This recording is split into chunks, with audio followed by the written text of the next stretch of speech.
quem não me conhece, meu nome é professor Sérgio Leite, eu sou coordenador aqui do EA2. Queria dar as boas-vindas aqui a todos vocês, né? E espero que vocês voltem sempre nos nossos eventos, que tende a ser grande. Só queria relembrar o seguinte: a partir desse semestre, a gente que eu digo, o EA2 e o GTE, aqui na pessoa do professor Valente, a gente fez uma aproximação que eu acho extremamente saudável, e dessa aproximação surgiu uma proposta, é quase que um projeto da realização já a partir desse ano e do ano que vem, de eventos mensais em que nós pudéssemos estar convidando professores da Unicamp que estão desenvolvendo propostas avançadas do ponto de vista pedagógico, portanto, o trabalho de sala de aula. Então, nós já fizemos um encontro no mês passado, esse é o segundo, né? Sim. Hoje nós vamos ter aqui o professor Rodolfo do IC e o professor Violim com a equipe dele, trabalhando aqui, apresentando, e a gente pretende realizar isso durante todo o mês, né? Eu acho que a intenção é essa. Eu não vou aqui falar muito mais, porque a gente quer mais ouvir. Eu queria passar a palavra ao senhor Valente. Tá, bom dia a todos e a todas. Queria agradecer ao professor Sérgio pela oportunidade de a gente fazer esse trabalho conjunto, como a gente está planejando, inclusive, para o próximo ano. E eu acho que é uma atividade bastante interessante, porque a gente está nesse processo de colocar à disposição as pessoas para mostrar o que estão fazendo. A gente descobre coisas que acontecem na universidade que a gente mesmo não conhece. E os próprios colegas, quando vêm aqui, falam, né? Meu departamento não sabe o que eu faço isso lá na minha sala de aula e ninguém nunca perguntou como é que eu dou aula, etc. E acho que isso é uma oportunidade de a gente conhecer como que a universidade, como que a Unicamp trata o ensino.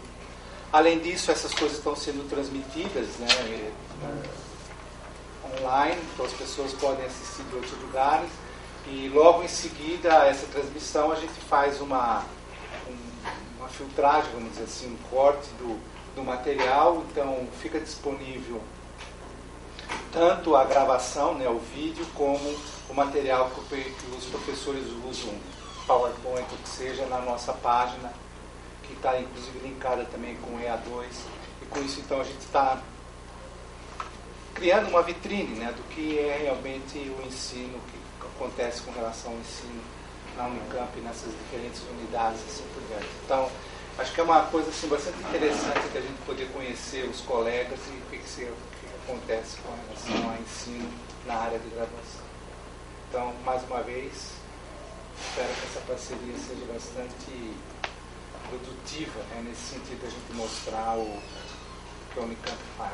Eu cometi um engano, esse é o terceiro evento, não é o segundo. O primeiro foi do professor Rickson, daí teve um no mês passado, e agora esse é o terceiro. O professor Magna está aqui também, veio dar as boas-vindas, queria convidá-lo. Obrigado. Bom dia a todas e todos presentes, professor Sérgio, professor Valente. Eu fiz questão de estar presente, agradecendo o convite do professor Sérgio e do professor Valente para dar esse bom dia a todos vocês e as boas-vindas. Agradecer ao professor Rodolfo do IC e o professor Violim, que eu não conhecia pessoalmente, tive o prazer de conhecer há pouco, e extensivo às pessoas que têm trabalhado com vocês. Esse evento, de fato, já é o terceiro. O inicial do professor Rickson, infelizmente eu não pude estar presente, estive no passado, no evento passado de aprendizagem ativa. É mais um dos esforços que vem sendo capitaneado pelo EA2 no sentido de integrar e agregar as competências que, como muito bem ressaltou o professor Valente, nós desconhecemos e que já existem na nossa universidade de maneira esporádica, e o que faz com que esses esforços, que são extremamente relevantes para alavancar uma melhoria significativa na qualidade do ensino, e como sempre lembra o professor Sérgio, né, no front que isso acontece, isto é, em sala de aula, nós, por desconhecimento, perdemos a oportunidade de disseminá-los e, consequentemente, motivar mais pessoas para que estejam continuamente se atualizando, não só do ponto de vista das práticas pedagógicas, como também das ferramentas que vêm em auxílio, né, a essa modernidade e a essa integração no mundo cada vez mais globalizado. De tal forma que a minha participação aqui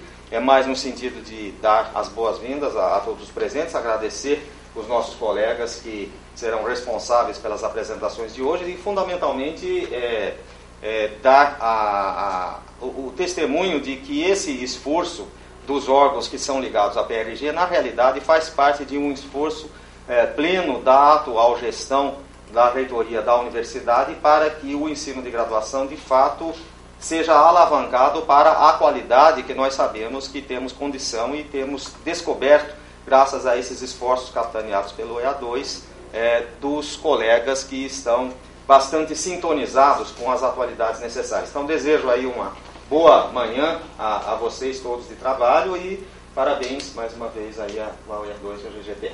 Obrigado. Então, vamos, sem mais delongas, o Rodolfo começa.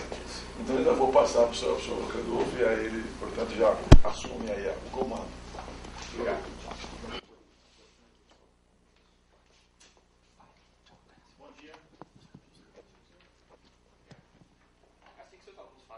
Você fala um bom dia, como é que fica a sala de aula, né? É a mesma coisa que vocês vieram falar aqui? Ninguém responde nunca, né? Vamos fazer o seguinte, então vamos começar um pouquinho diferente. Quantas pessoas vocês conhecem nessa sala? Quem conhece aqui 3 pessoas da sala, além de as pessoas que estavam aqui na frente que se auto-apresentaram? Quem conhece 5 pessoas aqui? Quem conhece 18 pessoas aqui? Ninguém, né? Então vamos fazer o seguinte, tarefa para vocês têm 3 minutos para levantar, conhecer 3 pessoas que vocês não conhecem, saber o nome delas e alguma coisa interessante que aconteceu na vida dessa pessoa na última semana. Para quem já viu palestra minha, sabe que eu sempre pergunto isso. Então, levantem, fiquem em pé e conheçam 3 pessoas diferentes. Como é que você se apresenta? Você sabe se apresentar? Então vamos lá. Tem que ser pessoas que você não conhece.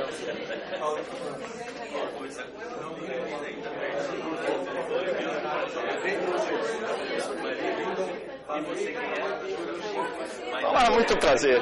Eu quero um abraço só. Tem que me dar um abraço. Tudo ótimo. Tudo bom? Enquanto isso eu tomo água.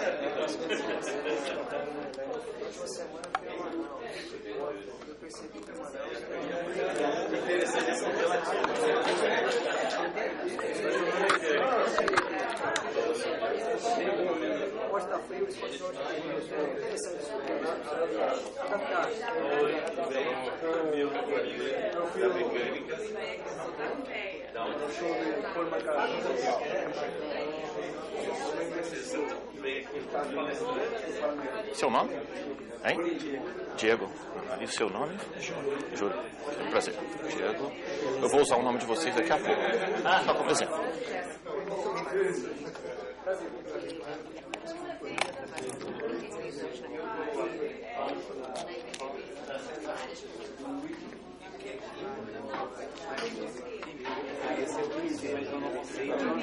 Seu nome?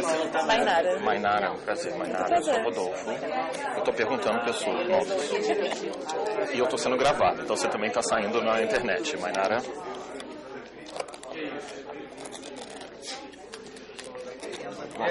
Tudo bom? Você gosta de complicar. Tem que complicar, tem que fazer o pessoal levantar, não falaram bom dia pra mim? Bom dia, seu nome? Renata. Renata. Trabalho no GGT. Opa. Seu nome? Pablo. Pablo, ok. Seu? Nelson. Nelson, ok. Obrigado. Bom, pessoal, falaram, conheceram 3 pessoas? Agora eles não querem voltar, né? Vamos lá?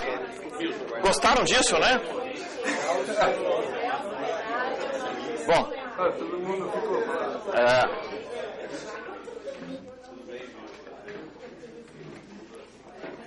bom dia. Ó, melhorou o bom dia. Agora vamos fazer uma conta bem simples. Quanto tempo eu dei para vocês? Eu falei 3 minutos. Vocês acham que eu dei 3 minutos para vocês? Dei mais? Menos. Menos. Certo. 1 minuto e 53 segundos quando eu bati palma, certo? Mas, obviamente... Mas uma pergunta interessante, vocês conseguiram saber o nome de 3 pessoas? Mainara, Mainara, cadê a Mainara? Isso. Quem foram as 3 pessoas que você conheceu? Conheci o Pablo. O Pablo. Milton. O Milton e mais quem? A mulher da PTV, calma. A Cristina. Aham. Pablo, você conheceu 3 pessoas? Conheci. Quem são? Só aponta, não precisa lembrar o nome. Eu sei. Então aponta. Ok. Vamos fazer uma pergunta. Não, para que serve crachá? Né? Crachá é legal, ajuda bastante. Mas agora nós descobrimos os nomes de 3 pessoas em 2 minutos, ok? E se eu desse para vocês 2 horas para vocês lembrarem o nome dessas 3 pessoas, vocês lembrariam? Meta para vocês vocês sabem o rosto dessas pessoas. Então, até hoje, 12:30, vocês têm que chamar essa pessoa pelo nome, pelo menos umas 3 ou 4 vezes. Não tem problema se você esquecer o nome. Como é que era o seu nome mesmo? O Rodolfo pediu para lembrar o seu nome. Então, você precisa lembrar o nome dessas 3 pessoas até o final. Para quem não lembra o nome das pessoas ou não conseguiu 3 pessoas, você vai ter que encontrar mais, montar 3 pessoas até 12:30, chamar essas 3 pessoas pelo menos umas 5 vezes pelo nome. É uma tarefa difícil? É uma tarefa difícil? Se você fizer isso até 12:30, você acredita que semana que vem você vai lembrar o nome dessa pessoa? Não? E se você encontrar com essa pessoa mais uma outra vez ou 2 vezes até sexta que vem, e você continuar tentando interagir com essas pessoas, você vai lembrar?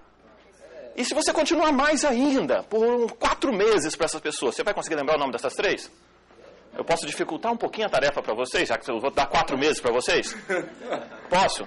Então vamos aumentar um pouquinho mais, vamos dificultar um pouquinho mais. O Rickson não pode responder essa pergunta, ele é o único que não pode aqui. Ele já deve saber a resposta, então... E se eu colocar mais 3 pessoas semana que vem para vocês? Vamos supor que a gente vai se encontrar semana que vem e eu peço mais 3. Além desses 3, mais 3. Na outra semana, mais 3. No máximo tem que ter 7 nomes. No máximo 7? Não, depois mais 3. Depois mais 3, mais 3, mais 3, mais 3, mais 3, mais 3. Durante 15 semanas. 3, 3, 3, 3, 3. Mas vai continuar se encontrando com tudo? Com todos, toda semana. Você vai encontrar com eles várias vezes, inclusive. Olha que legal. Olha que legal. A gente junta, toda semana aqui, a gente se junta aqui, vamos pensar nisso. A gente se junta, por exemplo, 2 vezes por semana, certo? E você tem que encontrar mais 3 pessoas novas. Olha que... Será que fica tão difícil? Se você se junta 2 vezes por semana com essas pessoas, eu vou diminuir. Ao invés de fazer 3 durante a semana, vamos botar assim, 2 por encontro, 1 por encontro, certo? Se você fizer 1 por encontro durante esse monte de semanas, você vai lembrar o nome de 30 pessoas. Se você fizer 2 por encontro, você lembra o nome de 60 pessoas. Se você conversa ou reconhece 60 pessoas. Qual o tamanho da turma que vocês dão aula? Por quanto tempo vocês dão aula para essas pessoas? Quantos alunos vocês sabem o nome? No fim do semestre eu consigo lembrar o nome de todos, mas... Exatamente. Depois acabou o semestre, eu não lembro o nome. Mas você consegue interagir com eles em sala de aula, pelo nome. E essa é uma meta, na realidade. Isso aí foi uma meta que eu coloquei para mim em 2012, no início de 2012. Eu cheguei na sala de aula e falei, olha, eu não lembro, não conheço quase nenhum de vocês, eu conheço vários pelos nomes, mas nem todos eu conheço aqui, alguns eu conheço, e eu quero decorar o nome de todos vocês vão me ajudar. E para cada dia eu tirava, como eu falava para ele, eu tirava 2 ou 3, entre aspas, voluntários, certo? Pela linguagem moderna, a gente falaria que eu fazia bullying com eles durante a aula inteira, porque todo exemplo eram as mesmas pessoas, então Pablo isso aqui, Pablo aquilo ali, e eu falava o nome de 2 ou 3 pessoas durante a aula inteira, eram sempre aqueles mesmos 2 ou 3. No final da aula, eu sabia quem eram aquelas pessoas, reconhecia o nome. Próxima aula, exemplos trocavam para outras pessoas. Hein? Ele fugia? Não, é muito engraçado que teve uma aula que eu gastei meia hora. Por que eu falei que o Rickson não vale? Porque ele dá aula para 160, aí já começa a complicar um pouquinho, mas já teve uma aula que eu fiquei chamando Fernando, de repente, professor, Fernando sou eu. Falei, ok, Fernando, não Fernando, já que ele não quis falar qual era o nome dele para mim. Então, a questão importante é o seguinte, eu sempre achei que eu não fosse capaz de decorar nome de alunos, certo? Eu sempre achei isso. Eu não sou capaz de fazer isso. Que seja durante o semestre. E algumas evidências sempre disseram o contrário para mim. Certo? Eu lembro de histórias de vários alunos meus. Eu lembro de várias situações de vários alunos. Certo? Eu já encontrei, uma vez eu estava no supermercado, estava na fila do supermercado, ouvi a voz de alguém, vi essa voz é conhecida, olhei para trás. Um ex-aluno meu, com o filho dele no colo, a esposa do lado, eu falei, Rafael, passa na minha frente. A esposa dele virou e falou, poxa, ele lembra do seu nome? Certo? E assim, não foi instantâneo. Eu vou lembrar do nome de todo mundo? Não vou lembrar. A gente não lembra. Na realidade, a gente perde memória. Esqueço, às vezes, até nome de pessoas que eu interajo o dia inteiro. Você vai esquecer, não tem problema. Mas a questão é que você lembra muitas das vezes, e a primeira coisa que você precisa tentar falar é mudar a forma. Não é que você não grava o nome de ninguém. É que você grava o nome de muitos e esquece de alguns. Infelizmente, em certos momentos, você vai esquecer. Certo? E não tem problema chamar de um nome diferente, por exemplo, em certos momentos, certo? Se você errar, e você chega lá e corrige na hora. Ajuda até a você gravar. Tem várias técnicas de tentar gravar nome, eu não vou entrar nesse processo, mas é importante você tentar chamar pessoas pelo nome. Se eu não sei o nome da pessoa, eu chego na hora, seu nome. O cara vem tirar uma dúvida, qual é o seu nome? Tal, chama a pessoa pelo nome na hora, isso te ajuda a lembrar o nome dessa pessoa. Por que isso é importante?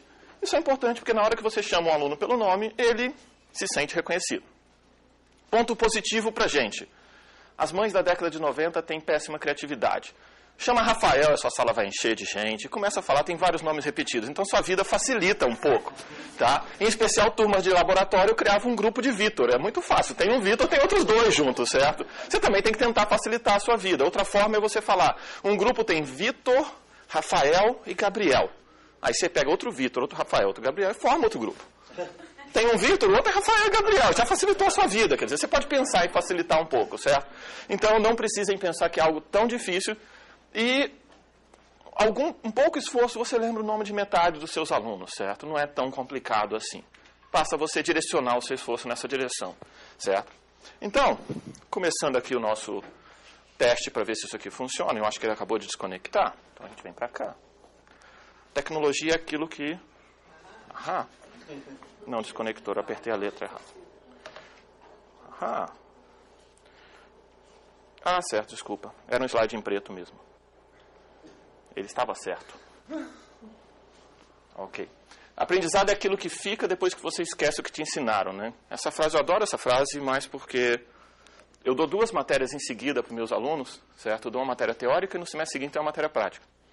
E aí eu consigo ver claramente o que me chamava muita atenção. Poxa, eu expliquei isso aqui, eu tenho muita certeza que eu expliquei.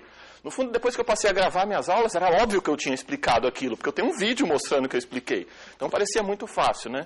No entanto, é algo que nem sempre eles lembram. E por isso que a gente tem esse slide aqui em preto, que eu queria tentar fazer isso. Eu não vou passar um trechinho de um vídeo pequeno, certo? Eu vou passar só um pequeno pedaço dele e vocês são recomendados a tentar assistir o resto. Ele se chama 5 Minutes University e eu espero que o áudio... But I never liked school too much, to tell the truth. I find the education, I think it don't matter where you go to school. Italy, America, Brazil, it's all the same. It's all just a memorization. And it don't matter how long you can remember anything, just so you can parrot it back for the test. And I got this idea for a school I would like to start. Something called the 5-Minute University. And the idea is that in 5 minutes, you learn what the average college graduate remembers 5 years after he or she's out of school. Bom, deixa eu parar por aqui para deixar vocês assistirem o próprio vídeo posteriormente. A ideia, esse vídeo é super curto, é um vídeo de... teoricamente 5 minutos, mas ele está cortado no YouTube em 4 minutos, mais ou menos. Ele chama The 5 Minutes University. E o cara vende a história falando que ele vai te ensinar tudo que você lembra 5 anos depois da universidade. Ele precisa só de 5 minutos para poder te explicar tudo que você realmente vai lembrar 5 anos depois da universidade. É muito interessante a leitura, mas em especial leva a gente a tentar ver o que tem de conteúdo e tudo mais. Ele fala que o vídeo é em inglês, né? Então ele vai ensinar espanhol, e em espanhol ele vai tentar mostrar para você o que você se lembra depois de 2 anos de curso de espanhol, como está usted? Muy bien, é a resposta e acabou, está feito. Você resolveu e ele vai fazer o exame final, que ele chega para você e pergunta como está usted, e você fala muy bien, acabou. Como ele é um padre, ele até brinca, né, que ele tem um curso de teologia também, a única coisa que você precisa lembrar é que Deus está em todo lugar. Pronto, o resto... E aí cada uma das coisas ele vai mostrando e vai tentando fazer essa ligação com várias áreas. É interessante que a gente eu já participei de várias discussões sobre reforma curricular, e a única coisa que a gente gosta de fazer é vamos incluir mais material, mais material, mais material. Vamos cumprir o programa, vamos fazer essas coisas todas. O que o aluno vai aprender? Bom, a gente exige 50% ou melhor, a gente tenta exigir 50% e as coisas vão ficando mais complicadas. E por que a gente tem que tentar repensar isso? Eu vou fugir um pouquinho da direção e mostrar o título de um artigo. Esse título, esse aqui fizeram um artigo que era um sensor do pulso das pessoas e que eles tentavam medir uma correlação de atividade aqui, através desses dois sensores aqui, eles tentavam medir o nível de atividade cerebral, correlacionar o sensor que ele estava medindo aqui com a atividade cerebral das pessoas. E, normalmente, você só consegue fazer isso botando um monte de coisa na cabeça das pessoas, e, obviamente, uma pessoa que tem aquele monte de sensor na cabeça não vai andar no dia a dia de forma razoável, vamos pensar assim. Então, quando eles colocaram isso no pulso, eles pegaram vários alunos do MIT e deixaram os alunos andar pelo campus durante uma semana. E aí eles pegaram os gráficos de atividade cerebral dele durante várias coisas que eles faziam durante uma semana. O que vocês acham que aconteceu? Aqui tá. Então, só relembrando, o sensor é isso aqui, né? E aí eles tinham 7 dias seguidos, começando às 4 da tarde e indo até às 3 do dia seguinte. Inclusive, a hora é interessante que eles inverteram um pouco. E aí nós temos várias coisas legais aqui. Por exemplo, TV. Olha só a atividade cerebral durante o momento que você está assistindo TV, né? Muito interessante, né? Quando você está dormindo, ó, tem uns picos aqui, TV e dormir. TV você descansa mais do que dormir. Lembre-se disso, tá? Ok? Dormir de novo, estudando. Olha que legal aqui, ó. Estudando. Mas aí, chama atenção algumas coisas interessantes. Aula, certo? Aula, certo? Vamos comparar esse aqui, ó, com TV, olha.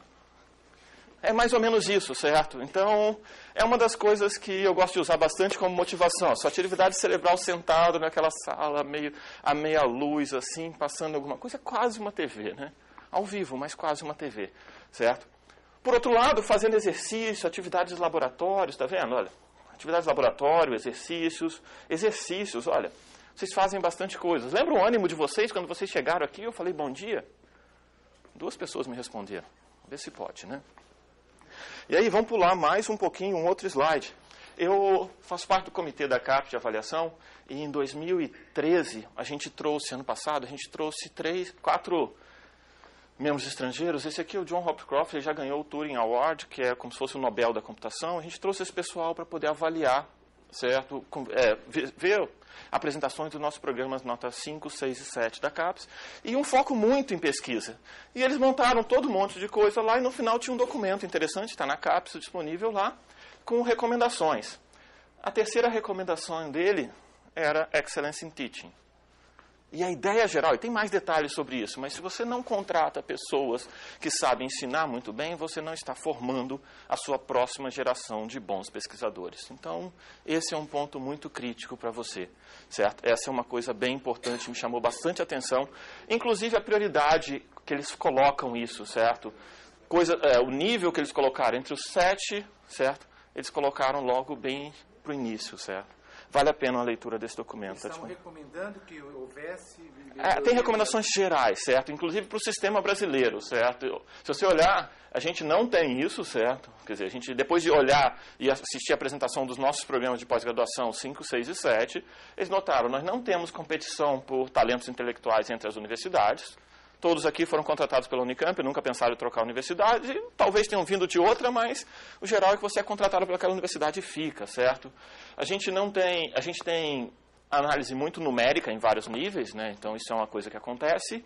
Aí ele fala de Excellence in Teaching, eles não ouviram falar disso lá, então eles chamaram bastante atenção para isso, certo? O desenvolvimento profissional dos docentes novos, certo? Usar revisores externos, como no caso a gente montou, fazer mobilidade entre instituições, certo? E tentar fazer busca de interdisciplinaridade entre computação. No fundo, isso aí tem um pouco de viés de computação também. Mas foram coisas que eles recomendaram como questões de qualidade que você deveria perseguir, além dos itens que a gente demonstrou lá, tá? Eu chamei a atenção desse daqui. Bom, espero que vocês estejam motivados, né? Acredito que vocês já chegaram aqui, já têm uma noção um pouco melhor do que vocês esperam. Então, vamos tentar falar um pouquinho por que eu estou aqui na frente falando para vocês, ok? Essa é a ideia geral. Vou falar um breve histórico, eu tenho 2 slides sobre isso. certo? Eu dou aula da disciplina de arquitetura de computadores.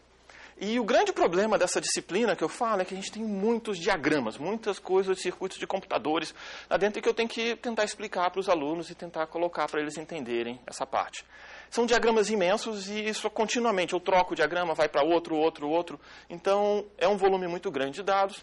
E uma das coisas que me chamava a atenção é que eu precisava, de alguma forma, checar se os alunos estavam vendo isso. Por mais que eu quisesse, os alunos certamente não teriam nem tempo, nem condições de copiar todos os diagramas, quanto menos acompanhar, sei lá, trocando páginas e páginas de slides e tudo mais. Então, daí que me motivou a tentar procurar formas alternativas para explicá-los. Certo? Eu fazia animações de circuitos, eu vou tentar mostrar pela minha história. Então, eu pegava retroprojetor, ainda sou da época de retroprojetor, alguns daqui não são mais, não conhecem nem o que é aquilo, mas era aquela coisa grande que você colocava uma transparência em cima e ele projetava. E eu chegava ao ponto de pegar uma sala com essa largura inteira, então eu começava no canto de lá, chegava nesse canto, colocava meu retroprojetor, tinha um quadro ali, fazia anotações no quadro do que eu estava projetando, puxava o retroprojetor na sala, projetava de novo o mesmo circuito, fazia anotações e voltava e fazia para lá e para cá. Tinha variações de fazer isso aí sem o retroprojetor, botava duas transparências em cima da outra, anotava em cima delas, e aí tinha várias formas de pensar ou de tentar ver. Às vezes eu preferia fazer essa no quadro, porque eu deixava anotações que o aluno podia recuperar, porque se eu tirasse a transparência ele não ia lembrar, mas tem um pouco dessa leitura, dessa direção. Depois a gente passa para o PowerPoint, quer dizer, tudo que estava aqui, no fundo a gente só trocou, foi um passo bem tecnológico, é mais fácil passar isso aqui, eu posso imprimir para eles, mas não teve uma evolução tão grande assim. Eu comecei a trabalhar com tablet PCs que permitiam você ter canetas e usar essas canetas para anotar em cima da tela. Isso deu uma evolução bem interessante, você conseguir explicar melhor aos alunos e permitir que os alunos entendessem todo aquele seu rabisco, toda aquela sua parafernália tecnológica, ficava só num computador que eu conseguia escrever direto na tela. Isso me ajudou bastante. E a gente começou a fazer várias coisas nessa linha. Ganhamos um prêmio Technology for Teaching 2007 HP. Na verdade foi 2006, mas a ideia HP é o ano 2006 educacional deles, então aqui chegou em 2007. Então, se você olhar o oficial é 2006, para a gente é 2007. A pergunta básica é o que você poderia fazer com $70 mil para melhorar o ensino, melhorar a educação, melhorar o aprendizado. E a HP doou tablet PCs para a sala de aulas, certo? E a ideia era você conseguir fazer atividades em sala de aula. Então, ela doou toda uma sala de aula com wireless, com toda a infraestrutura. E eu comecei a usar isso espalhando tablets PCs para os alunos, certo? 20 deles numa sala de aula, e eu passava, usando a mesma ferramenta, eu passava slides para ele, passava o diagrama, eles anotavam, mandavam de volta para mim, que a gente conseguia ter um pouco mais de interação. Mas, novamente, lembrando aquele número 20, quantos alunos vocês têm em sala de aula? Eu tinha 70. Então, não é uma coisa tão direta assim. Dava um pouquinho mais de dificuldade. Mas, por outro lado, a gente tinha como efeito interessante muito mais perguntas e muito mais respostas em sala de aula. Muito mais interação entre docentes e alunos. Isso era uma coisa super interessante. Os alunos, a gente chegou inclusive a medir numa outra disciplina que estava usando a mesma infraestrutura, quantas vezes os alunos faziam perguntas. Por falar em perguntas, ninguém fez nenhuma até agora. Lembre-se que é permitido, tá? Ok? Quantas vezes um aluno fazia pergunta? Quantas vezes eles faziam isso? E quais eram os alunos que faziam perguntas? Vocês certamente sabem quem são os alunos que fazem perguntas. Quem são e quando eles fazem perguntas. E a gente notou que o número de perguntas aumentou significativamente e a dispersão entre os alunos da turma também aumentou. Simples pelo fato de que eles podiam mandar a pergunta através do software. Eles podiam anotar alguma coisa no circuito, rabiscar o circuito e mandar de volta para mim com uma seta perguntando o que é isso. Eu recebia, a gente tinha uma versão do software onde ele podia mandar anônimo, tinha outra versão que podia identificar, simplesmente porque às vezes é melhor identificar para eu saber onde ir, não ter que perguntar quem é e obrigar o cara a levantar a mão de novo, e aí, novamente, eu voltava para o caso anterior. Então, os alunos aumentaram bastante a interação entre eles, certo? E a gente tinha a questão da infraestrutura envolvida aqui, quer dizer, todo o processo vinha aqui, exceto pelo fato de que a gente tinha 20 tablets PCs, a gente tinha que levar 20 computadores, notebooks para a sala de aula, trazer, carregar. Só para você ter uma ideia em que lugar vocês conhecem hoje de livre acesso para vocês que vocês têm 20 tomadas para carregar 20 notebooks ao mesmo tempo? Notou uma coisa simples? Vamos começar só até ali. Depois, o resto a gente nem precisa conversar tanto. E a gente migrou dessa parte, então, certo? Por causa justamente desse problema de infraestrutura e salas de aula, a gente migrou para outro modelo de gravação de aulas. Para quem já viu, já dei outra palestra sobre gravação de aula. Aqui eu só vou tentar dar a visão geral Hoje em dia a gente tem mais de 1.400 aulas da Unicamp gravadas, com mais de 4.000 alunos registrados já tendo assistido alguma aula de lá. Certo? E uma coisa interessante é que parte dessas aulas gravadas ainda são vistas mesmo sendo de X anos atrás. Certo? Essa semana eu estava conversando com um professor, que a gente está mudando o servidor, eu estava pedindo autorização dele para trocar o servidor de vídeo, mudar de lugar. Ele falou, não, mas essa aula... Eu falei, não, sua aula ainda é vista. E ele gravou a aula em 2009. Então nós temos aulas antigas que ainda são visualizadas para tirar dúvida pelos alunos. Posteriormente, teve uma questão de clickers. Clickers foi uma coisa muito legal. O Rickson acho que pode explicar até um pouco melhor os problemas de logística de clickers que nós temos aqui. Da primeira vez, eu tinha os clickers na minha sala, eu colocava uma maleta do lado direito, uma do lado esquerdo, mais todo o meu material de aula, chegava em sala, distribuía os clickers e voltava os clickers. Quer dizer, a logística atrapalhava muito mais do que o próprio processo. Certo? O clicker é aquele dispositivozinho pequenininho que você pode fazer pergunta aos alunos e eles respondem ali e você tem por software, você consegue coletar a resposta. Certo? Dá um trabalho bem maior você preparar perguntas interessantes, não vá pensar que A, B, C, D, é só você fazer uma delas ser a correta e qualquer coisa absurda nas outras, isso não te ajuda tanto. Você dá um trabalho bem interessante você preparar as perguntas para o clicker e tem vários estudos mostrando resultados interessantes para eles. Mas aí, se a gente tentar ligar isso aqui, um aprendizado interessante, que eu queria ver se vocês conhecem, um resultado de efeito colateral que a gente começou a usar, a tentar interpretar depois dos vídeos, foi o seguinte: com quanta antecedência seus alunos estudam para a prova? Vamos lá. Quem acha que é um dia, levanta a mão. Na noite, ok. Quem acha que são 2 dias? Quem não viu meus slides não pode responder. Quem acha que são 2 dias? Quem acha que são 3 dias? Bom, eu tenho um servidor de vídeo. O que eles vão fazer com o servidor de vídeo? Certo? Eu gravei todas as aulas. Eles vão assistir as aulas de novo, né? Então, eu tenho essa pergunta para vocês. Que dia que foi a prova? Esse aqui é o tráfego no servidor, esse aqui é o dia do mês. Qual dia que foi a prova? Certo? Foi no dia 13, no final do dia, né? Foi no dia 13, no final do dia. Mas primeira coisa que todo mundo achava que era de véspera. Não é de véspera, são 3 dias antes, olha, parece uma coisa melhor. Mas, por outro lado, acontece aquele efeito. Ninguém está estudando, alguns estão estudando, de repente todo mundo, opa, tem prova dessa matéria.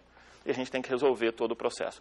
Então, isso era uma das coisas também que me deixava um pouco mais incomodado. No fundo, a gente é um pouco de ator nesse processo, né? Eu estava conversando com o pessoal da HP, quando eu mostrei isso aqui, mostrei vários resultados. E eles fizeram um workshop mundial para várias das pessoas que ganharam no mundo.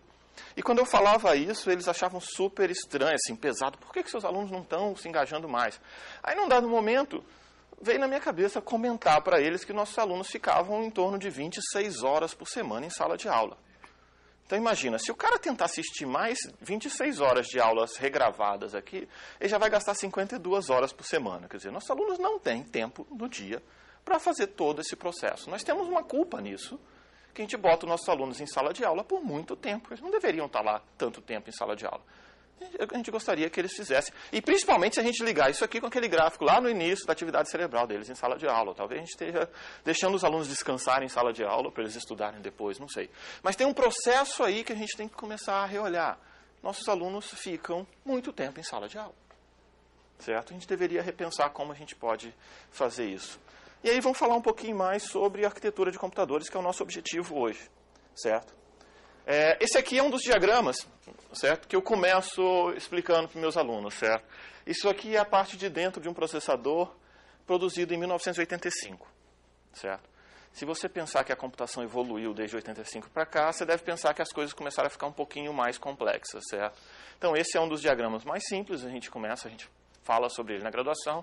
Não se preocupe, algumas pessoas estão assustadas, não vai cair na prova nossa, certo? A gente não vai colocar na prova agora. Mas, primeiro, o grande ponto aqui é que a gente tem que explicar sinais passando, pedaços.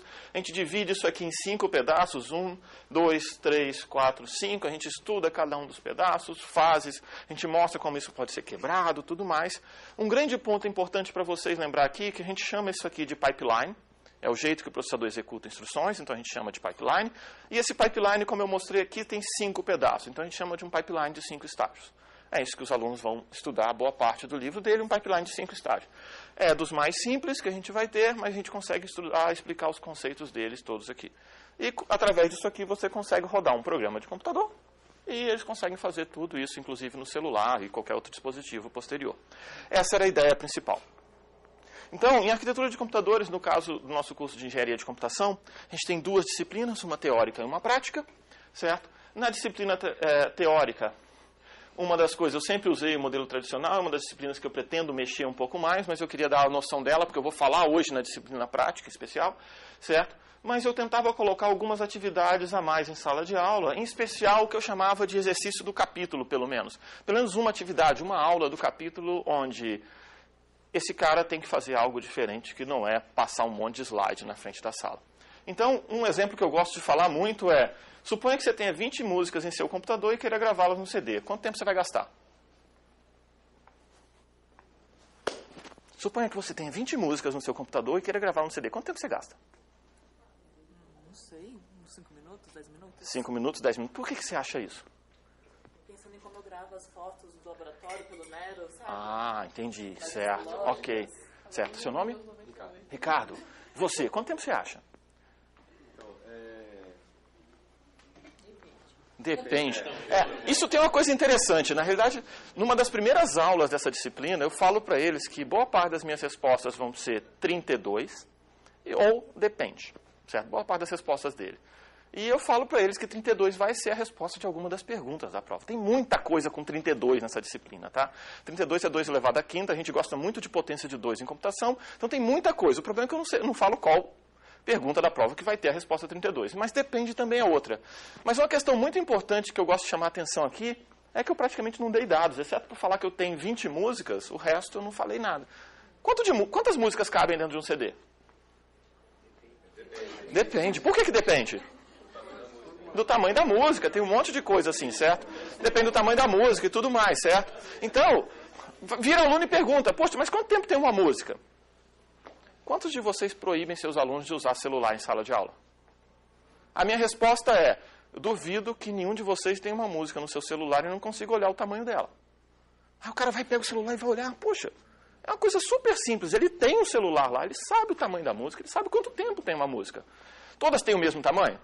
Não, mas certamente se a gente tentar simplificar isso aqui, a gente vai falar, suponha que você tenha 20 músicas de 3 minutos cada para gravar no seu computador. Quer dizer, já é real. Imagina, pega a sua coleção de música ou de fotos e pegue só as que tem 3 minutos. Eu só quero as de 3 minutos. Já não é uma coisa muito real, não é verdade? Ok, mas o que você quer fazer? Essas músicas vão caber lá? Eles vão ter que descobrir o tamanho do CD. Qual o tamanho do CD? Quantos minutos de músicas cabem no CD? E eles começam a fazer perguntas, na realidade. E essa é a parte interessante. Então, a gente tem alguns passos, certo? Eu gasto uma aula inteira, a gente usa uma aula inteira nessa direção, certo? Que a primeira coisa que eu peço para eles é para escrever as perguntas que eles têm sobre esse assunto.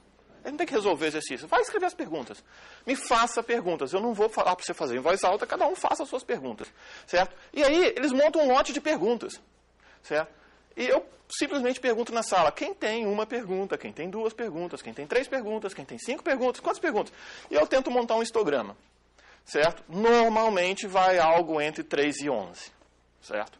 E por incrível que pareça, acontece de 3 a 11. Quer dizer, tem gente que quase não quer fazer perguntas sobre o assunto e outros querem fazer 11 perguntas. Aí eu viro para eles, conversa com a pessoa que está do lado, certo? Consolida as perguntas. Se você tem resposta para a pergunta dele, responde, isso não é mais uma pergunta, certo? Se você não sabe a resposta e não colocou aquilo como uma pergunta para você, isso é uma dúvida sua também. Se você achar que é irrelevante, não coloque. Mas junta vocês dois e eu preciso de uma lista unificada de perguntas entre vocês. Aí os números vão para 7 a 9 perguntas. Quer dizer, não são 3, nem 11. E tipicamente dessas 7, se a gente pensar assim, por algumas simplificações que eu poderia ignorar em alguns momentos, para aquele momento do curso, a gente cai para umas 6, 5 perguntas, onde a gente precisa responder. E aí, obviamente, eles pensam que eu vou responder essas perguntas, né? Mas, na realidade, são eles que vão responder. Às vezes, outros alunos da turma, ou às vezes, numa situação dessa. Qual o tamanho de uma música? Vá pegar seu celular ou seu computador e descubra o tamanho da música. Certo? É muito direto, eles vão ter que fazer isso. E eles vão tentar responder, resolver o exercício. Certo? Agora, para quem gosta de botar aluno para fazer conta, se você não deu os dados para eles, as contas vão dar respostas diferentes. Então, agora, o nosso grande problema é tentar ver se eles fizeram respostas corretas para aquela atividade. Quer dizer, 20 músicas de que tamanho? Vai gastar tempo diferente. Se as músicas forem músicas de 7 minutos ou músicas de 3 minutos, você vai gastar mais tempo ou menos tempo. Mas o interessante aí é que é o processo. Aí os caras viram e falam, poxa, professor, mas hoje em dia ninguém mais ouve e grava música em CD, né? Isso é coisa muito antiga. Aí eu viro para eles e falo, o que você faz para gravar uma música no CD? Você pega ela do disco do seu computador, não é? Traz para a memória do seu computador, converte para alguma coisa e manda ela para algum outro lugar que é o seu CD. Certo? Bom, quando você abre uma página web, uma página da internet, o que você faz? Você pega alguma coisa que está no disco do servidor de internet, traz para a memória do seu computador, processa aquilo ali de alguma forma e manda para algum outro lugar, que coincidentemente é uma placa de rede, que vai para algum lugar no mundo e vai parar na tela da outra pessoa. Então, o que você está aprendendo aqui, na realidade, é que você tem que transferir informação de um lugar para o outro. Agora, a gente pode fazer uma outra variação desse, mudando para um servidor web, ou mudando para várias outras coisas nesse sentido. Certo? E o importante aqui é você saber que os dados têm que sair de um lugar, um certo volume de dados, vai passar por alguma coisa, vai ter que fazer processamento, vai ter que fazer várias das coisas nessa direção. E isso aqui, a gente usa mais ou menos uma aula, e o ponto interessante é que, se você for pegar mesmo o livro, o material didático, você vê que as pessoas sempre focam em fazer as contas. E não necessariamente entender todo o processo que estava acontecendo lá, certo? Bom, isso aqui, nesse estilo de modificação que eu tenho atualmente nas disciplinas teóricas, vamos passar para as práticas que são as que eu acho mais legal. Na disciplina prática, eu tentei também tirar um pouco, como é que a gente pensa na disciplina de laboratório? Laboratório de... Quem aqui está envolvido em disciplinas práticas? Qual a sua? Química geral. Química geral. Laboratório de informática. Laboratório de informática. Teórica, mas eu acho que vai ser prática, instrumentação. Ok. Então, só para falar algumas coisas. Geralmente a gente pega roteiros, não é? Geralmente a gente dá um roteiro para o aluno. Qual o tamanho do roteiro que vocês dão para o aluno no laboratório? Pequeno. Pequeno, o que é pequeno? 3 folhas. 3 folhas, legal. É pequeno. Ok, mais o quê? Vamos lá. Rickson, qual o tamanho de um roteiro de um laboratório de física? Em geral, 1, 2 folhas, ok. Certo? E aí nós temos uma coisa interessante, eu gosto de brincar com meus alunos, eu brinco com... Suponha que você quisesse descobrir gravidade, né? Você vai explicar ao aluno gravidade. A ideia geral para eles é, senta debaixo de um pé de maçã, com o cronômetro na mão, certo? Olha para cima para a maçã, quando ela cair da árvore você aperta o botão, quando ela bater na sua cabeça você aperta de novo, certo? Usa aquele número, aplica a equação B e tem a resposta do seu laboratório, certo? Eu estou tentando trazer esse que eu acho que é mais próximo para você, mas eu vou mostrar um em computação que a gente faz, é mais ou menos isso, tá? Certo? Muda um pouco o ambiente, mas é mais ou menos isso. Qual o problema dali? Certo? Tem uma coisa muito interessante em termos de infraestrutura. Primeiro, você quer ensinar uma metodologia, o cara tem que saber uma metodologia, tudo bem. Mas, por outro lado, você não deixou nenhum tipo de liberdade para ele. Então, a primeira coisa que eu queria falar é que a gente começou a trabalhar com a disciplina em aprendizado baseado em projetos, 3 projetos no semestre, 5 aulas para cada um dos projetos. E eu tentei quebrar, então, 3 projetos, 5 aulas. Os grupos foram formados aleatoriamente por mim. Quantos alunos seus vão trabalhar numa empresa onde, ao chegar, eles escolhem com quem eles vão trabalhar? Né? Então a gente puxa de volta. E uma característica interessante de você formar grupos aleatoriamente é que você pega alunos que fizeram essa disciplina com professores diferentes. Eles têm visões diferentes sobre o mesmo assunto. O que é muito legal entre eles. Eles conhecem, lembra que vocês conheceram pessoas diferentes aqui? É legal, você quer conhecer gente diferente. Então eu induzia isso aqui, certo? E eu mudei os roteiros para uma descrição de bem mais alto nível dos objetivos. Eu tenho 2 slides mostrando como era e como passou a ser.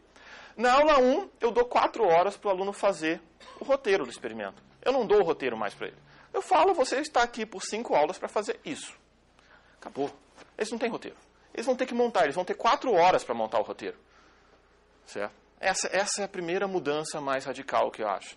Certo? Depois, eu obrigo eles, no caso, como primeiro acompanhamento, na primeira atividade, que 2 semanas depois eles têm que me dar um acompanhamento. A primeira vez que eles vão fazer isso, eles vão se embananar, eu estou lá na sala, eu vou tentar ajudar, mas a primeira vez eu vou mais de perto e eu coloco na aula 3 aqui uma apresentação preliminar. Me fala como é que está indo, o que acontece, porque a primeira vez que eles fizeram o roteiro, a coisa tem que ser um pouco melhor acompanhada. Depois eu tiro essa aula 3 e no segundo e no terceiro projeto eu já não peço essa 3. Então eles vão ter basicamente aula 1, que eles vão fazer o roteiro, e aula 5, que eles vão fazer uma apresentação do que eles fizeram lá. Eu estou em sala o tempo inteiro, tenho atendimento fora, mas mudou a responsabilidade completamente para eles. Por que você faz o roteiro na aula? Porque eles vão precisar de ajuda e é importante ter um suporte bem mais forte nesse momento. Então, estou eu e o Ped lá. São das aulas mais ativas que eu tenho em sala ali, que eles vão começar a fazer algumas perguntas, tentar rever coisas, certo? Inclusive, eles fazem perguntas, eu vou mostrar perguntas que eles fazem, o tipo de coisa. Então, é um dos momentos onde eles vão ter muita atividade. E eles trazem um roteiro para mim, eu faço perguntas sobre o roteiro preliminar que eles têm ali, eu anoto, rabisco aqui, viro, falta você discutir isso, falta, falta mais coisa, está incompleto, você vai ter algum tipo de problema. Eles voltam e se viram e daqui a pouco começa às 8 da manhã, quando chega meio-dia, eu tenho 15 roteiros diferentes, mas totalmente válidos. É uma coisa bem interessante. Deixa eu te mostrar o que era. Aqui são 4 folhas que era antes, eu tinha especificação de um exercício. 4 folhas, certo? Esses quadradinhos aqui, que está pequeno e ilegível porque não vai caber, certo? Cada quadradinho desse aqui digite isso no computador. Basicamente, abre uma tela e imagina, não é uma coisa tão difícil. Receita que você dava para eles? Anteriormente, eles tinham um pouco disso. E aí eles chegavam aqui, quer dizer, essas 2 primeiras folhas eram digite coisas, certo? Eles chegavam aqui, agora eles têm que fazer alguma coisa. Eles já tinham feito um monte de coisa e ali ficava meio, ok, replica um pouco do que você fez de um lado, do outro, mas era muito mais guiado. E aí, obviamente, tinha um outro efeito aqui, isso aqui é uma tabela, está pequeno propositalmente, certo? É uma tabela onde eu falo, esse aqui é o dígito do seu RA, você vai escolher, de acordo com o dígito do seu RA, você escolhe a configuração que você vai trabalhar. Então a variação era toda feita propositalmente aleatória, porque, sei lá, você está preocupado com cola, está preocupado com outras coisas. Mas se cada um faz um roteiro diferente, eles vão colar de quem? Você vai ficar preocupado com cola? Você vai ficar preocupado que eles aprenderam alguma coisa. Então eu passei para uma coisa um pouquinho diferente. Esse é o roteiro de um projeto, atualmente. Na realidade, aqui a especificação de como ele tem que me entregar, aqui como é que eu vou avaliar, e aqui a data que ele vai me entregar. Então, no fundo, o roteiro é isso aqui. 2 linhas, mais uma decisão de projeto. É isso aqui que eu falei para eles. O objetivo deles você vai ter que desenvolver um benchmark com ao menos 5 componentes e avaliar o desempenho de pelo menos 5 equipamentos computacionais ou parte deles distintos. Quer dizer, você vai pegar 5 computadores separados e vai me dizer qual é mais rápido, segundo os seus critérios, que você vai ter que definir critérios. Por que você vai ter que definir critérios? Porque você vai ter que encontrar um uso para eles. Quantas vezes você já ouviu falar que esse computador é melhor para fazer essa coisa, esse aqui é melhor para fazer aquela outra, não é? Então você vai ter que escolher uma coisa para fazer e vai ter que definir critérios para avaliar essa coisa e você vai ter 5 semanas para fazer isso em pelo menos 5 computadores e colocá-los em ordem, certo? E aí eu falo, então, você vai ter que discutir coisas como o que você vai avaliar, como você vai avaliar, que garantia seu benchmark fornece, quer dizer, você não está mentindo para mim, certo? Que eu posso virar e falar, ok, o azul é melhor, o vermelho é o pior, e vai mostrando, o verde está no meio, o preto é o último de todos, o branco está lá na outra ponta, certo? Quais são as suas condições de contorno? E aí eu boto, inclusive, um etc. aqui, porque eles vão ter que ver mais coisas, certo? E uma das coisas interessantes que sempre que eles vêm me perguntar, eu falo para eles, ok, imagina que na 5ª semana, lá no final, na hora de entregar, eu pego esse meu notebook aqui e te entrego e falo, classifica ele também, bota aí no meio. Mas, professor, isso não está na especificação. Eu falei, exatamente, você tem que ser capaz de colocar mais um. Você não pode fazer uma coisa totalmente fechada. Porque imagina, você vai escolher 5, de repente chega alguém com 6º, não, vou ter que começar de novo, mais 5 semanas? Não. Então você tenta induzi-los a fazer isso. Então eles são obrigados a pensar na metodologia de avaliar o desempenho, como eles vão avaliar, o que eles vão avaliar. Alguns começam, vocês já devem ter visto, computadores mudaram daqueles HDs para SSDs. Tem aluno que fala, eu só vou medir velocidade de armazenamento do computador. Aí o cara vai, HD, SSD, tudo mais. O cara vai pegar, eu vou medir servidor web, eu vou medir um computador para usar aqui durante um semestre. E aí cada aluno tem seu notebook, eu tenho o laboratório da sala, tem um computador em casa, e eles começam a medir essas coisas todas diferentes. Certo? Fica muito mais ativo que eles começam a decidir o que eu vou medir. Alguns alunos sempre viram e falam, poxa, eu vou medir a placa gráfica, que eu quero jogar mais. Legal. Aí eles chegam àquela ótima conclusão de que eu vou tocar um filme, e o filme precisa de 30 ou 60 quadros por segundo. Essa é a velocidade normal de um filme. E a maior parte dos computadores que existem hoje já rodam mais do que são capazes de rodar mais do que 60 quadros por segundo. Então, no fundo, o seu computador que está tocando o filme, ele está de braços cruzados lá tocando o filme de vez em quando.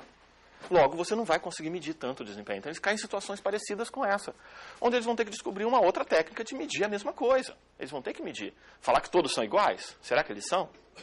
Certo? Então, isso aqui ajuda bastante eles a pensarem como colocar, certo?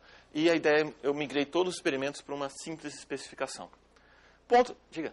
Eles têm informação a priori dentro do laboratório? Eles podem... Qualquer coisa. Qualquer coisa. Eles têm essa meta aqui, 5 equipamentos. Eles escolhem os equipamentos, eles escolhem as ferramentas, eles podem instalar o software, eles têm que ir realmente completo. Imagina o seguinte, eu falo para eles, imagina que você acabou de ser contratado por uma empresa e eles precisam comprar computadores para fazer alguma coisa. A coisa foi você que decidiu. Então, geralmente, eu tento botar o contexto, certo? Uma das primeiras perguntas que eu faço para eles é, em que lugar que você quer escolher isso aí? Aí ele fala, eu quero fazer um computador para, sei lá, pesquisa científica. Tá bom, então você foi contratado por uma empresa de pesquisa e eles querem que você escolha o computador para isso. Qual é o preço? Isso aqui, essa ideia desse projeto aqui veio de uma outra... Eu fazia na disciplina teórica um projeto final da disciplina que eu falava para eles, suponha que você tem 2 milhões. Que tipo de problema computacional você é capaz de resolver com 2 milhões? Aí vira um e fala, professor, é 2 milhões de reais ou 2 milhões de dólares? Eu falei, é irrelevante para mim, escolha o que você quer e me resolva um problema. Você vai mudar o problema, mas o processo seu que era importante, certo? Então, em uns anos era 2 milhões de reais, outros 2 milhões de dólares. Você tem que resolver isso. O que você faz? Certo?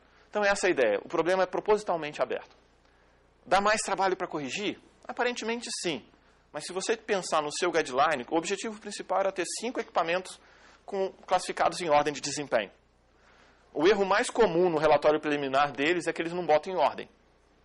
Eles fazem um monte de medidas e eles não consolidam. E, nitidamente, se você vai fazer 5 medidas em cada um, você acha que o pior deles vai ter a pior 5 medidas, o segundo vai ter a do meio? Não, vai embaralhar ali. Então, eles têm que consolidar medidas. Isso vai acontecer com eles. Então, eles vão chegando em cada uma dessas coisas. Certo? Paralelamente a isso, eu mudei. Aí, fugindo de tecnologia, né, eu trouxe de volta, vocês devem conhecer esses cartõezinhos, certo? Eu tenho uma pilha deles em sala de aula, eu trouxe 2 aqui, eu tenho o slide aqui com eles, que eu estou em sala de aula com eles. Aqui, se alguém de vocês fizer uma pergunta, eu posso ajudar a responder e tentar fazer alguma coisa aqui.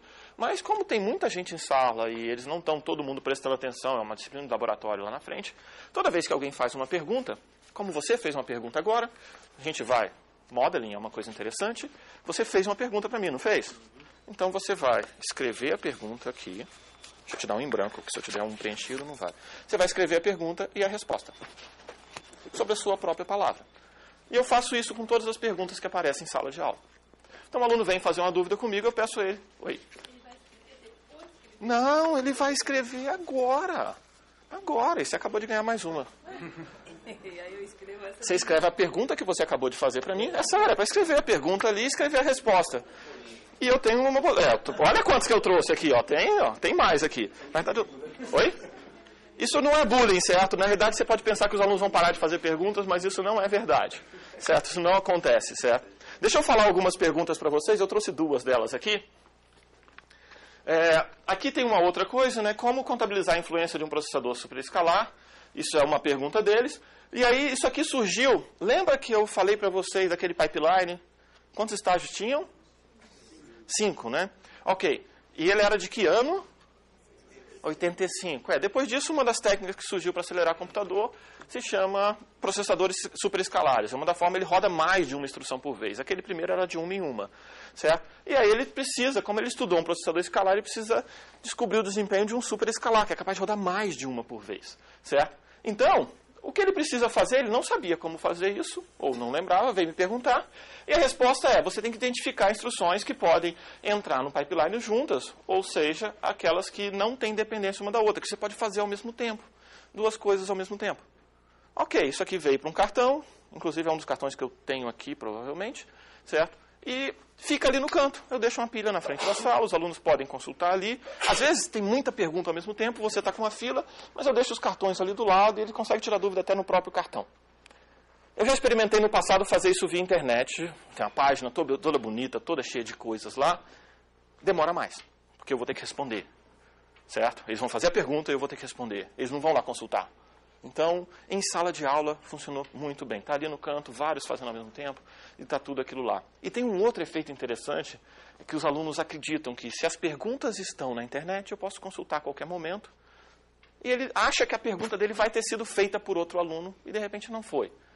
Pelo menos no cartão você mostra para eles, ok, suas perguntas estão aqui, as perguntas que eles fizeram estão aqui, e você vai poder fazer outras. Já tem sua resposta?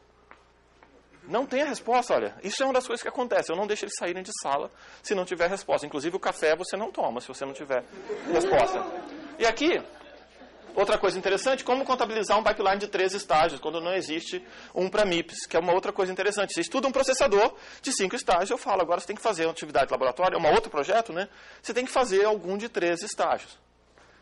Aí a primeira resposta que ele fala é, poxa, eu não estudei um de 3 estágios em sala de aula, né? Certo? E de 3 é muito maior do que 5, deve ter mais complicação. Então, ele vai e tenta responder. Eu virei, ok, você vai ter que achar algum outro processador que tenha e que você consiga fazer a adaptação necessária. E aí vem a resposta dele, né? Adaptar ou simplificar, certo? Um pipeline de outra arquitetura, ele inclusive deu um exemplo aqui, certo? Para poder levar em consideração as consequências desse pipeline, certo? Tanto quanto a data hazard e branch prediction, quer dizer, as propriedades que ele precisa levar em conta lá. Então eu peguei aquela atividade e falei, ok, você aprendeu um de 5, como é que seria com 7, com 13, com outras variações que você não tem no seu livro? Se vira, certo? É claro que eu estou em sala para tentar ajudar, a gente tenta induzir uma resposta ou outra, mas no geral você tenta virar e falar, será que não tem mesmo? Vai procurar. E volta aqui. E muitos desses cartõezinhos eu tento fazer um tracking na sala para ver se ele está respondendo. Eu respondi para ele, ele vai escrever com as próprias palavras, certo? Por que isso? Porque às vezes ele traz de volta para mim e eu falo, não, você não entendeu direito. Eu achei que eu te contei, mas você não entendeu direito. Eu não quero que você fique muito tempo fora do caminho. Certo? Então vamos conversar de novo sobre esse assunto. Já viu aquelas vezes que o cara te pergunta um negócio, mas não é aquilo que ele estava querendo saber. Você entendeu aquilo e ele não. Então, na hora que ele escreve a mão ali, na hora que ele traz para você aquilo, você lê a resposta, não era bem isso que a gente estava falando. Vamos conversar mais um pouquinho. Então, esse tipo de coisa você passa a ter um feedback muito mais fácil. Essa resposta dele está certa? Qual? Essa resposta que ele escreveu aí está certa? Sim, para cá tá. Suficiente. Certo? Para começar. Quer dizer que você tem nos cartões todas as respostas corretas. Eu tenho as respostas corretas. Mas ele escreveu. Ele escreveu, né? Sim. Porque a primeira resposta que ele coloca provavelmente não está correta. Sim, aí eu devolvo o cartão para ele. Tá lápis. Aí ele vai ter que refazer. Ele vai refazendo. Mas observa. Isso, mas observa que eu conversei com ele antes dele começar a primeira. Então, às vezes, por exemplo, o que acontece um cenário para cá? Certo? Esse aqui eu não tenho todo o tracking dele. Mas eu falo para ele, você vai ter que adaptar uma outra arquitetura. Então, você precisa encontrar uma outra. Certo? E aí, essa parte aqui, entre parênteses, foi uma delas que ele conseguiu encontrar, foi trabalho dele. Você vai ter que encontrar uma outra. E como é que você adapta? Então, ele começa a trabalhar e algum tempo depois ele volta. Essa passa a ser uma resposta completa? Ah, sim. Você precisa completar um pouquinho mais. Então, eu tenho cartões, aqui eu não coloquei, que tem mais linhas de resposta que ele está complementando. Mas a ideia é que esse cartão fica para os outros na hora que ele está um cartão interessante sobre esse assunto. Certo? E essa é a mais correta que ele consegue fazer, que você consegue pedir para ele fazer. Naquela janela de tempo, sim. Geralmente tem coisas do tipo reticências ou começa por aqui, certo? Vai andar até aqui, mas a gente consegue um bom conjunto de respostas bem válidas. Existem alguns casos onde aparecem respostas duplas sobre o mesmo assunto, porque o cenário do aluno é diferente. Então eu deixo fazer uma pergunta e tem a resposta A e tem a resposta B. As duas são válidas, elas são diferentes, mas porque eles estão seguindo caminhos diferentes. Agora, qual que é a razão que isso aí não vai para um FQ lá da internet? O FAQ fica em sala. Isso foi uma coisa que eu já experimentei online, já experimentei em sala. Tem sido mais efetivo em sala. Certo? Eu nunca parei para estudar tanto exatamente esse aspecto, mas em sala, em papel, funciona melhor do que online. Provavelmente porque eu posso fazer bullying e ficar perguntando de novo. Já terminou a sua pergunta? Já? Ah, então presta aqui. Já terminou a sua? Tentei. Aqui, ó. Porque eu posso fazer isso. Na realidade, é uma das coisas que a gente não consegue fazer. Você pode ler a resposta dele e ver se você concorda? Certo? Ou quer passar para alguém que está com óculos já, de repente? Certo? Então, isso é uma das coisas que ajuda bastante, certo? Eu estou tentando entender a letra. As perguntas e respostas são escritas antes ou depois de serem feitas, respondidas? Resposta. Agora. Em seguida, a pergunta da resposta. Certo, essa foi... Como é que é o seu nome? Hein? Edilene. Edilene. Viu? Então, a ideia geral é você ter isso no momento. O que acontece é que os alunos começam a fazer as perguntas muito parecidas em algum momento, e isso aí acelera o seu atendimento. Você é os alunos estão fazendo cada um projeto separado. Às vezes você economiza um pouco do seu tempo, porque você não tem naquele momento de atender todos os grupos ao mesmo tempo. Certo? Então isso dá uma aceleração na resposta. Certo? O que acontece? certo? Primeiro que os alunos ficam surpresos com essa especificação tão abstrata, certo? Eles acham que está faltando coisa. Vocês devem ter notado também, né? Que só aquelas 2 linhas, né? E eles passam a primeira aula notando que eles são capazes de completar tudo aquilo e chegar em algo que eles vão fazer. Alunos ficam super surpresos. Poxa, eu sempre quis medir isso aqui, eu sempre quis fazer essa coisa, eu nunca soube como fazer isso. Eu falei, você já sabe, você só precisava parar, sentar e tentar fazer, certo? E para ligar um pouco, eu tenho vídeo das aulas teóricas, certo? Então alguns deles tem vídeo sobre isso, se você quiser, tem livro sobre isso anotado. A bibliografia está em outro lugar, né? Você tem livros, tem um monte de material que você pode voltar e pegar. Diga, seu nome? Só uma anterior. Os cartões ficam lá nas aulas. Ficam, como se fosse assim. Na outra disciplina, na outra vez que você vai dar a disciplina, você começa do zero. Eu tendo a começar do zero, certo? Pelo menos a primeira aula fica do zero. De vez em quando eu insiro alguns, mas não conte com isso. Eu gosto que as dúvidas sejam novas, mesmo que sejam de novo as mesmas dúvidas, certo? Uma coisa importante que eu notei é o seguinte, se eles vão para caminhos diferentes, eu não consigo prever todos eles. Então, na realidade, o que eu faço é que eu uso esses cartões tentando preparar um pouco mais material de suporte para eles, para as outras edições. Certo? De repente tem algum problema, você está usando um computador, um laboratório de graduação que talvez não tenham todos os softwares instalados, tem um monte de coisas e quando você tem aquele roteiro fixo, você sabe onde eles vão potencialmente fugir do roteiro, qual é o tipo de erro que eles podem cometer, então é mais fácil você controlar o ambiente. Então tento usar esses cartões como, ok, próxima vez eu vou ter que tentar pensar um pouquinho mais nessa direção, mais de infraestrutura para eles e menos de especificação. Normalmente eu nunca mexi tanto na especificação, mas assim, o software que eles precisam instalar, já instalei esse software num semestre no laboratório, de repente no semestre seguinte estava mais difícil instalar. Eu tinha um roteiro, eu tenho um vídeo no YouTube explicando gravar, mudou a versão do software, o vídeo já não funcionava direito. Então, às vezes, próximo semestre eu vou trocar esse software, porque ele muda muito rápido e todo o material tem que reproduzir todo semestre para poder fazer aquele guia bem preciso para eles. Então vou usar um outro software que é um pouquinho mais estável, fácil de instalar para eles. Eles vão instalar no laboratório, eu instalo no laboratório, eles vão querer instalar em casa, então tem um monte de coisa. Já criei máquina virtual, então essas coisas aqui me ajudam mais a preparar a próxima edição da disciplina, que no fundo isso aqui também tem uma pequena anotação de quais problemas eles tiveram. Então eu consigo melhorar as próximas edições. Diga, seu nome? Milton. Eu não sei em que semestre que essa disciplina fica. Sétimo. Ela pressupõe conhecimento anterior, porque você fala que você pega os cartões para atualizar as próximas edições do seu curso, da sua disciplina. Ele pressupõe conhecimento anterior e você percebe nos alunos problemas que vêm das disciplinas anteriores e como que você trata isso? Você reclama com o professor anterior ou você tenta... às vezes o professor do anterior sou eu, tá? Mas observa que ele vem de uma outra disciplina que são 3 ofertas por ano. Então, quando sou eu fui responsável por uma delas só, certo? Então, a gente conversa entre os outros professores também alguma dessas coisas, certo? Essa é uma das coisas importantes. No fundo, o aluno está aqui para uma cadeia de disciplina, não para uma só, né? Então, diga, seu nome?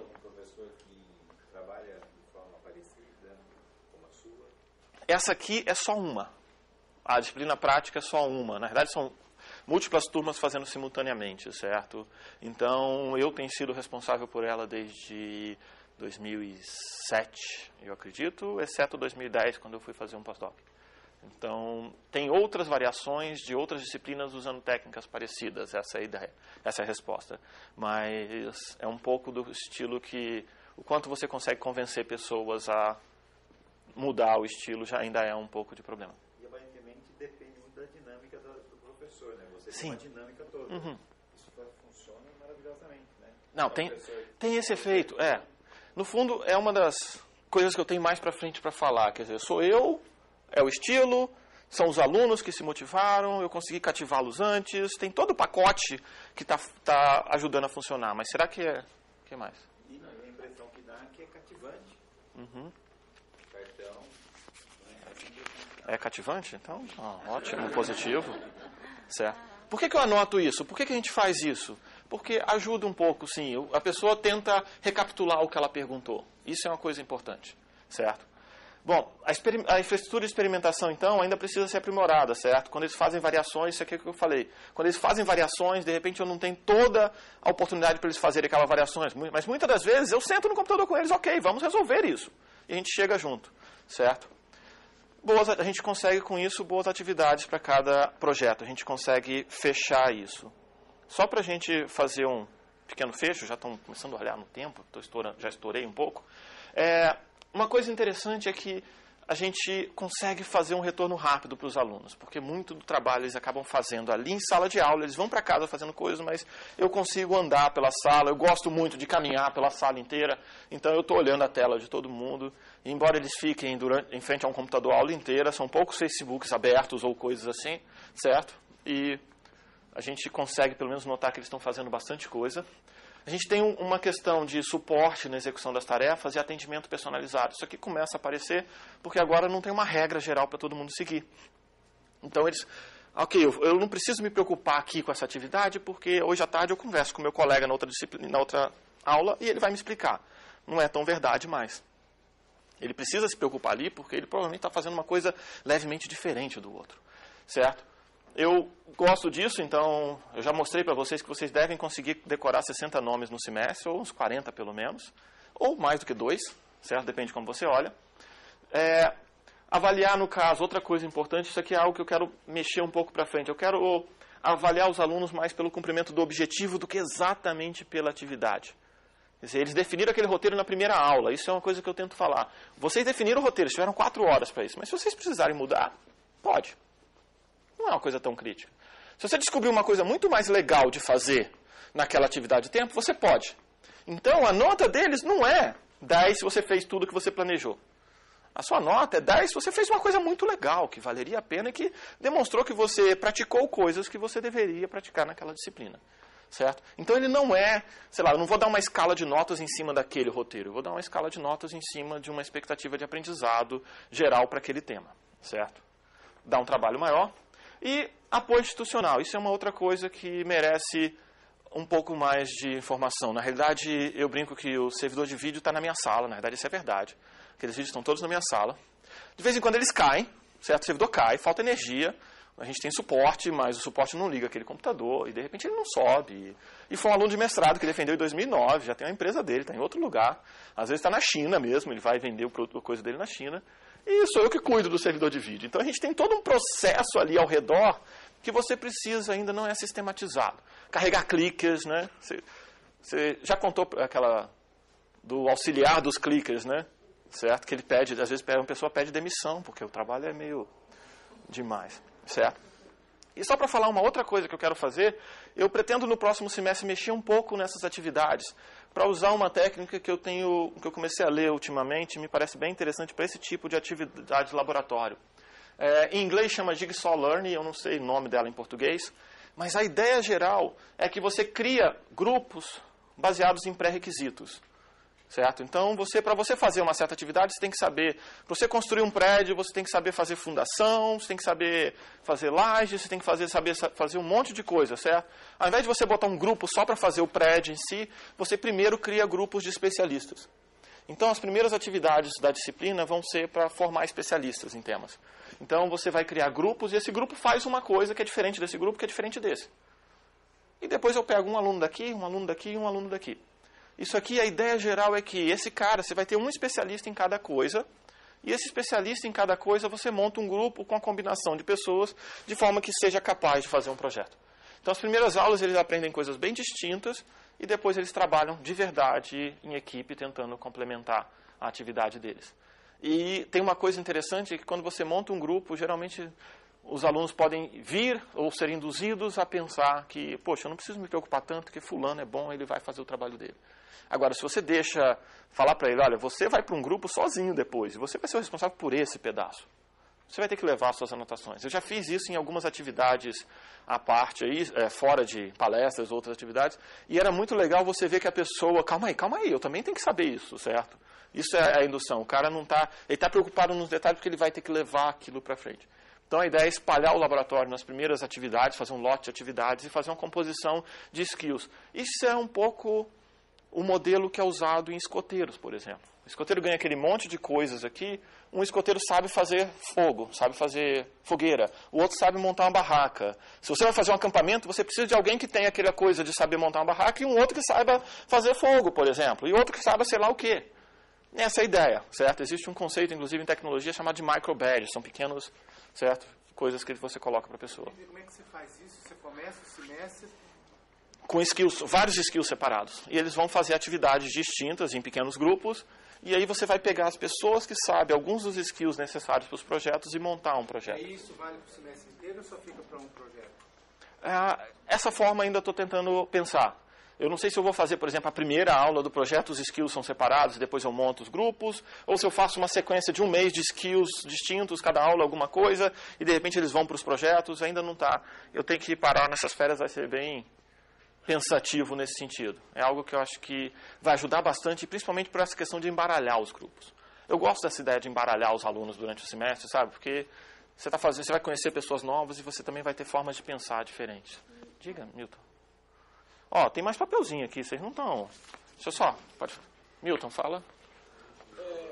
Já que você tocou no assunto de montagem de grupos, você tinha comentado antes da questão de... Você vai ganhar um. Aleatoriamente, e a tua justificativa é a que eu uso também, que na empresa, você não escolhe com quem você trabalha. A gente, quando a gente aplicou métodos de aprendizagem ativa, foi uma questão que a gente se debateu muito, como que a gente monta os grupos, né? No primeiro momento foi aleatório, no segundo momento a gente começou a tentar trabalhar com outras formas de montar o grupo. Uma forma que a gente pensou é na questão de você disseminar mais o conhecimento, porque você tem alunos que estão mais atrasados, tem alunos que estão mais adiantados, e você, de alguma forma, ao longo das avaliações, sejam elas avaliações diagnósticas, você vai montando grupos que tem pessoas que estão meio adiantadas, pessoas que estão mais atrasadas, e você, dentro do próprio grupo, consegue disseminar o conhecimento. Isso é uma maneira que a gente pensou, na verdade, eu nunca estudei sobre isso. Queria que você comentasse, já que você contou dessa ideia, como que você pega uma disciplina que não é laboratório, como que você faz para montar grupo, se você já pensou... eu falo que o meu modelo é pseudo-aleatório. Quando é pseudo, que significa que é algum motivo. Então, o primeiro grupo pseudo-aleatório que eu formo, eu boto a turma em ordem alfabética e pego de 3 em 3. Certo? Então, porque obviamente facilita. Os Vitors estão juntos, lembra da história do Vitor, do Rafael, tudo mais? Isso facilita muito a minha vida. E assim, é aleatório em vários aspectos. Não todos, mas é aleatório em vários aspectos. Depois eu começo a montar por outros critérios, certo? Mas eles continuam, entre aspas, pseudo-aleatório. O último grupo, em especial, o último projeto, eu tenho um problema que eu preciso resolver ainda. Tem alunos que são aprovados no segundo projeto. 3 projetos, eles passam no segundo. Completou, fez tudo certo e somem. E deixa os colegas na mão. Então, o que acontece? Essa disciplina é de 7º semestre, mas ela não bloqueia mais nada para frente. Eu tenho aluno que já está morando em São Paulo, trabalhando numa empresa, e ele vem aqui uma vez por semana para minha aula. É uma coisa realmente complicada. Eles chegam para mim e falam, professor, eu corro risco de ser demitido. Eu falei, ok, mas você não devia estar nessa situação. A gente conversa bastante. Não são muitos alunos, eu tenho 60 alunos, mas você tem às vezes 3, 4 alunos que estão em situações como essa. 3, 4 alunos, se eles estiverem em grupos diferentes, isso vira um problema grave. Certo? Porque eles podem afetar 3, 4 grupos. Mas se eles estiverem em grupos juntos, não. Então, o meu pseudo-aleatório, em certos momentos, tenta unificar problemas ou soluções. Além disso, eu tenho alunos que estão em situações diferentes do curso e talvez seja interessante agrupá-los. Certo? Já aconteceu, mesma situação, o aluno já está trabalhando em São Paulo, está em alguma outra coisa, ele vira, professor, eu só consigo trabalhar no final de semana. Aí eu também. Ok, ficam juntos. Certo? Não necessariamente por critérios negativos, às vezes é por critérios positivos. Às vezes eu viro para o cara, ok, você quer trocar esse projeto por um outro mais legal ainda? E tem alunos que querem, certo? Então a gente tem algumas atividades que eu falo que é um track meio paralelo da disciplina, certo? Na época que estava em moda a coisa de TV digital, começou aquela coisa, eu falei, ok, se você quiser, eu falo, a gente pode fazer um projeto em cima de TV digital para você andar de ponta a ponta toda a infraestrutura. Mas aí é sempre separado, então a formação vai nesse sentido. Eu não tenho ainda uma fórmula que eu considere, ok, eu vou usá-la para sempre. Mas uma das coisas que eu tento fazer é levar em conta a presença dele, o quanto ele está trabalhando lá, não necessariamente nota, certo? Mas o quanto ele vem à atividade, o quanto ele participa ali, tentando tanto puxar um aluno, é interessante, tentando tanto puxar um aluno a participar mais, certo? E tentando, de alguma forma, também não afetar o grupo negativamente. Você vê que tem aluno ali, ok, não está. Teve uma aluna no início desse ano que ela deu um problema no joelho, ela estava naquela iminência, opera, não opera. Aí o critério de formação do grupo dela, eu falei, ok, quem aqui mora razoavelmente perto de você ou tem um carro e pode te dar carona? Então, às vezes você tem uma situação ali que você vai usar algo para isso, certo? Ela chegava mancando na sala, certo? Assim, teve uma vez que eu fiquei, que ela, de repente, assim, ela pisou de um jeito, ela virou para falar para mim, estava sentada assim, foi levantar, virou para falar comigo, e ela fez, assim, ai, eu falei, ixi, agora pronto, agora eu tenho que ligar para o SECOM, certo? Então, às vezes você tem problema, certo? Então, o pseudo-aleatório te deixa não ser todo aleatório, assim, resolver essas coisas. Então, acho que essa é a minha sugestão para vocês. Ok? Oi. Celular, WhatsApp com eles para comunicar depois da aula? Não, eu prefiro e-mail. Não, eu prefiro e-mail, certo? Eu prefiro e-mail. Institucional, não institucional? Você usa Teleduc, essas coisas? Não, não uso Teleduc, não uso. Eu tenho restrições a esse tipo de coisa. Eu tenho minha página na internet, certo? Eu já tentei usar o Teleduc, mudo acho que 2 ou 3 vezes, não funciona. Essa disciplina tem um problema que eu falo que não é um problema, mas que do ponto de vista do Teleduc ela é um imenso problema. São 2 turmas juntas e eles não unem a turma para mim. Ah, mas pode unir. Não, não une. Então, eu falei, ok, eu faço a minha própria coisa. Eu tenho meu servidor, eu tenho meu mudo, mas eu tenho um principal problema que é o seguinte, sério, uma restrição aí mais filosófica. Nós temos um portal chamado Ensino Aberto e a primeira coisa que ele te pede é uma senha. Certo? Então é um pouco assim, o que eu faço? Todas as minhas informações são numa página aberta. Exatamente. Funciona o sistema? Funciona. Só que assim, eu deixo tudo na minha página aberta. Eu tenho wiki, eu tenho mais coisas lá. Eu tento fazer isso. A vantagem para mim é que eu posso virar para um aluno, num projeto como esse, e falar assim, olha, esse problema já aconteceu, eu tenho um tutorial sobre isso que eu botei na minha página de disciplina 2 anos antes. Vai lá, está lá. Eu posso falar isso. Eu tenho vídeos que eu gravei no YouTube, eu reuso, então eu mantenho. Eu tenho todas as páginas das minhas disciplinas desde 2002, que eu entrei na Unicamp. Está lá. E eu, infelizmente, é um problema de infraestrutura da universidade mesmo, certo? O meu nível de confiança é que eu faço os meus backups, eu tenho meus backups e eu não vou perder minhas aulas. Eu não sei se eu tivesse todas essas aulas num Teleduc ou qualquer outra coisa, se essas aulas estariam disponíveis para os meus alunos até hoje. Eu ainda não sei te dizer, certo? É mais esse é meu argumento só. Ok? Eu queria deixá-las maior. Tá. E aí você usa, então, você cria um grupo de e-mail? Eles têm e-mail. Não, eles mandam e-mail para mim, ou fica à vontade. Eu não tenho tanta restrição. Às vezes eu crio um grupo da disciplina, às vezes eu crio grupos e mantenho o grupo de um semestre para o outro em outras disciplinas. Tem disciplinas que eu mantenho o mesmo grupo. Vocês vão entrar aqui. Tem aluno de um ano anterior que responde dúvida. Facebook não? Não, Facebook eu não tento usar, certo? Não, assim, simplesmente porque começa a ser muita coisa, você não sabe onde estão os itens, certo? Então é mais... Tem problema? Aluno já tirou dúvida comigo para o Facebook? Não tem problema quanto a isso. Mas é pouco provável que ele vai me mandar um diagrama de um circuito pelo Facebook e com tudo mais. Então, eu tento usar mais e-mail. Respondo e-mail, já respondi. Às vezes eu falo para ele, estou respondendo pelo celular para você não ficar parado, vou te dar uma outra resposta depois. Ok, certo? Mas então você está aberto? Sim, com certeza. O WhatsApp, seu celular... Sim, não, eu respondo pelo celular por e-mail. Eles não sabem o número do meu telefone, vamos dizer assim. Eu não vou passar esse tipo de coisa. Não necessariamente, quer dizer, se eles souberem me mandar uma mensagem, não é problema. Mas eu não vou colocar número de celular lá e coisas assim. É mais por... Simplesmente, eu acredito que o e-mail seja suficiente para tirar esse tipo de dúvida. Certo? É mais nesse sentido. É. Hein? Fica registrado. Não, é mais... a minha preocupação é mais o seguinte, a cada semestre surge uma nova tecnologia, certo? A gente não precisa da tecnologia em si, a gente precisa de algo, um canal de comunicação. Esse é o ponto. É engraçado que eu tenho um exemplo de 2012 que eu falei, as notas já estão no quadro de notas, no canto da página ali estava escrito quadro de notas. Aí eu recebi na avaliação, o professor deveria botar as notas na internet, ele bota num quadro de notas na porta da sala dele.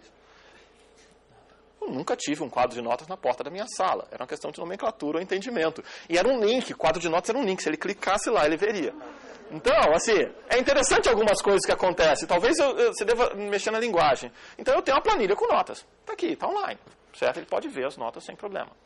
Existem algumas coisas, eu concordo que questão de privacidade e tudo mais, existem coisas aí que talvez devam ser melhor discutidas, mas o princípio lá é, meu e-mail está aberto, eu tenho na minha própria página, eu falo, está aqui a minha agenda mais atualizada possível, Se você quiser um atendimento por e-mail, manda um e-mail. Se você quiser um atendimento que precisa ser presencial, olha a minha agenda e já sugira 1 ou 2 datas, ou dias e horas que você pode, para evitar que você vá até a minha sala e não me encontre. Mas eu tenho a minha agenda pública.